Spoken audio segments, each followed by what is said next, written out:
दोस्तों, बीजेपी कहती है कि उसने हर स्वतंत्रता सेनानी को सम्मान देने का काम किया है, तो उन्हीं में से एक सुभाष चंद्र बोस भी थे, जिनको सम्मान देने के बाद बीजेपी करती रहती है, अक्सर करती है। लेकिन उन्हीं सुभाष चंद्र बोस के पोते चंद्र कुमार बोस ने बीजेपी के अंदर खाने की राजनीति को रिवील करके रख दिया है दोस्तों, उजागर करके रख दिया है। उन्होंने भाजपा से इस्तीफा दे दिया है, मगर इस्तीफा देते हुए उन्होंने जो कहा है, भारतीय जनता पार्टी को उस पर आत्ममंथन करने की जरूरत तो है, लेकिन आत्ममंथन करेगी या नहीं यह आप भली भांति जानते हैं। मगर जो आप नहीं जानते दोस्तों, वो है चंद्र कुमार बोस का पूरा बयान। इसलिए आपको पूरा बयान उनका इस खबर में दिखाएंगे, बताएंगे कि आखिर उन्होंने क्या कहा है। नमस्कार, मेरा नाम है जयंती झा।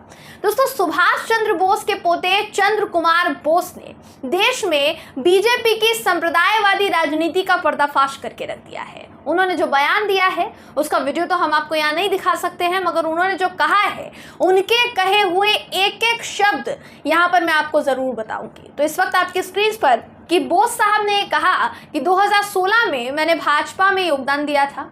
मैं नरेंद्र मोदी के नेतृत्व से प्रेरित हूँ। मेरे सिद्धांत मेरे दादा शरद चंद्र बोस और उनके छोटे भाई नेताजी सुभाष चंद्र बोस के अनुरूप हैं।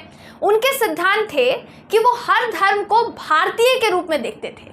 उन्होंने विभाजन और सांप्रदायिकता की राजनीति के खिलाफ लड़ाई लड़ी।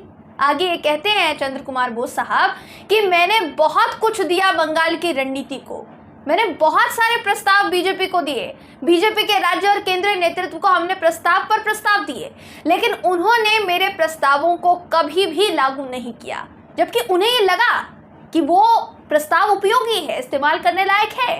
लेकिन जब मेरा प्रस्ताव स्वीकार ही नहीं किया गया, तो फिर इस पार्टी के साथ रहने का कोई मतलब नहीं है। मैं काम करने में इस पार्टी के साथ बिल्कुल सक्षम नहीं हूं। इसलिए मैंने ये सोचा कि इस पार्टी के साथ रहना एक नकारात्मक कार्यवाही है।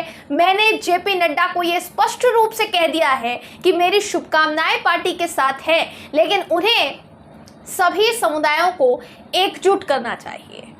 तो बीजेपी हिंदू मुस्लिम की राजनीति करती है, ये बात जब विपक्ष कहता है, यह आरोप जब विपक्ष लगाता है, तो भारतीय जनता पार्टी की तरफ से या तो उस पर कोई रिएक्शन नहीं आता या उसे नकार दिया जाता है।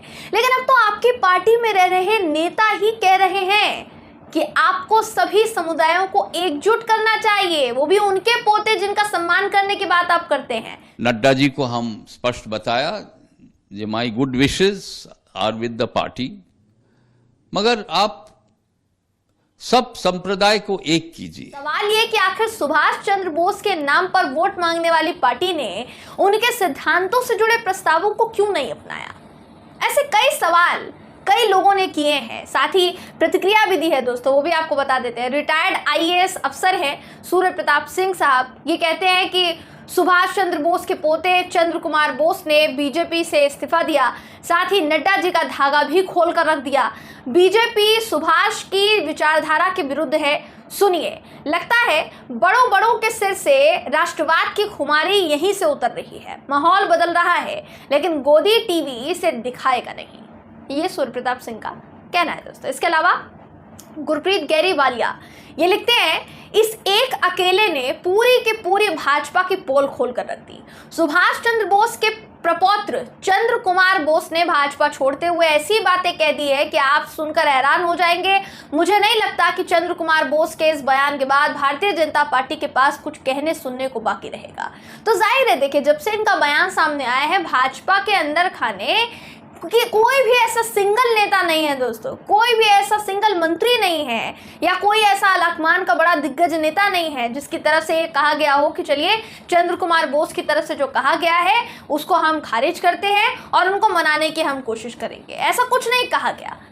जबकि चंद्र कुमार बोस का कहना है कि उन्होंने सभी समुदायों को एकजुट करने के लिए कई प्रस्ताव पेश किए हैं, बावजूद इसके उनकी नहीं सुनी गई, बावजूद इसके उनके जो प्रस्ताव हैं उनको स्वीकार नहीं किया गया, लागू नहीं किया गया। ये एक सबसे बड़ा यहाँ पर पॉइंट है जो कि नोट किया जाना चाहिए। अब देखना ये होगा कि चंद्र कुमार बोस के इस बयान पर अभी तक तो बीजेपी खामोश है, चुप है, लेकिन आगे जाकर अगर ये बयान और ज़्यादा बढ़ता है या कई मायनों में और भी सारी चीज़ें निकलकर सामने आती है, तब बीजेपी डैमेज कंट्रोल कैसे करेगी, ये देखने वाली बात होगी। फिलहाल इस खबर में बस इतना ही। आप इस पूरी खबर को लेकर क्या सोचते हैं, क्या है आपकी राय दोस्तों, ये हमें कमेंट करके ज़रूर बताइएगा। वीडियो अगर आपको पसंद आया हो तो वीडियो को लाइक कीजिए, शेयर कीजिए, चैनल को सब्सक्राइब करना बिल्कुल भी ना भूलें। फिर मुलाकात होगी आपसे अगली वीडियो में, तब तक के लिए नमस्कार। चैनल को लाइक, शेयर एंड सब्सक्राइब करें और बेल आइकन दबाना ना भूलें।